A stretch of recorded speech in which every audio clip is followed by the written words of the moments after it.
Hey guys, welcome back. First off, I'd like to thank my girlfriend for rearranging my bookshelf because with her color coordination and also these plants here, it's made a very good background which I think it will be more conducive for you to be paying attention. Now, the topic I'd like to cover today is on a redefinition of the word elder. As we know now, living life is very easy as compared to like 100 or 200 years ago, before there are even any cities existing.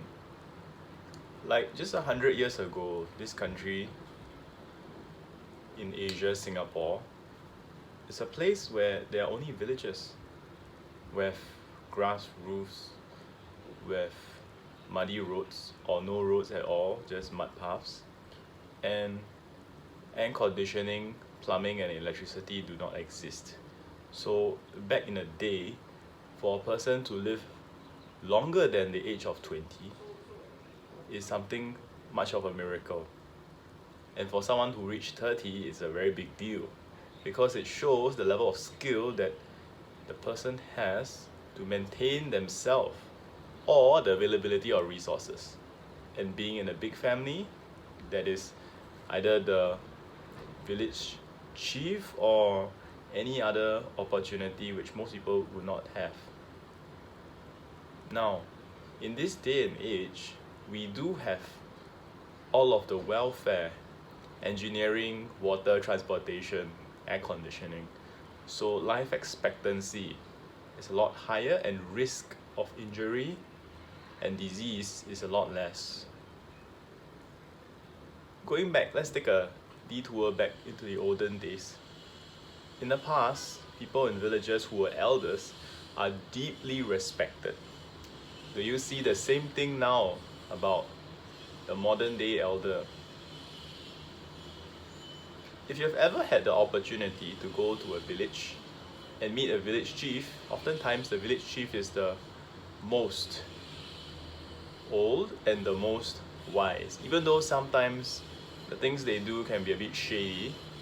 However, it does also prove a point that they are the most resourceful one in that area and thus maintain their own position, whatever the cost is, to the people, to himself.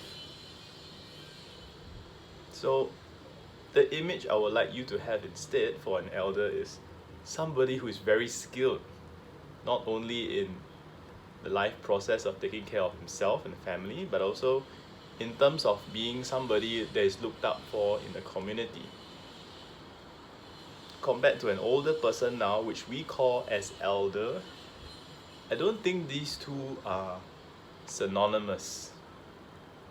Because now, with all of the good things that we have in the city, we are able to afford for a higher life expectancy without much of or any skill for that matter. All you have to do is have a regular income, be able to provide for your food, your rent, pay your expenses, and that's all. You'll grow old. And most importantly, just stay out of danger. In fact, danger is so much limited now in the city that it's quite funny. It's almost harder to get into an accident than to actually live your life. Funny enough to say. The reason why people only live to the age of 10, 20, 30 in the past, thus the village has very young people most of the time, and a lot of children of course, is that people just don't live long. Reptiles come in, wild animals come in, water is poison, disease, and you're gone. Like that. In fact, infant mortality and death of a mother was very common as well. Now, if you go to the hospital and give birth, if it can't come out of you, it's a C-section and you're okay. It's more of an expectation now to survive and live old, rather than for a person to have survived and be an elder, to be something that's respectable. So the takeaway for you is that it is very different the way we see old people now as compared to old people in the past who have opportunities greatly less than the people who are living in the big city now. And that we should put the right perspective in using words such as elder, leader, and if we do this, we would come to a self-respecting term with ourselves and also to the people who we are sharing this message with. I'm Matthew. Thank you for listening. Take care, guys. Bye.